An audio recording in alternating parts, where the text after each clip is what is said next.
我已經諗定自己食啲乜嘢嘅。我哋唔係去日本嘅咩？今日我哋一齊去下為慶祝 Google Maps 成立20週年公佈嘅香港10大在地響度熱議同埋打卡嘅地點。我梗係去我最熟悉嘅西九龍油尖旺區啦。第一站我哋去食澳牛啊！由旺角去佐敦，我係搭巴士嘅，有得坐下睇下風景。去澳牛最緊要係咩啊？記得喺落單之前咧，一定要諗定自己食啲乜嘢。炒蛋多士、牛肉通粉，我係真心覺得佢個炒蛋係世界級好食嘅。做澳牛呢度嘅凍奶茶同埋凍檸茶係嚴重被低估嘅，非常非常好飲。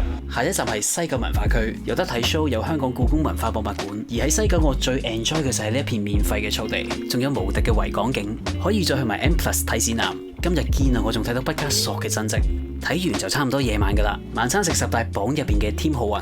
唔使驚唔記得晒啲餐廳景點啊！喺 Google Maps 景點上面撳 Save， 建立屬於自己嘅地點清單，入翻個名同埋一個自己記得嘅 icon，將今次旅程嘅地點儲存晒喺呢個清單度，之後就可以將成個 list 分享俾朋友仔噶啦。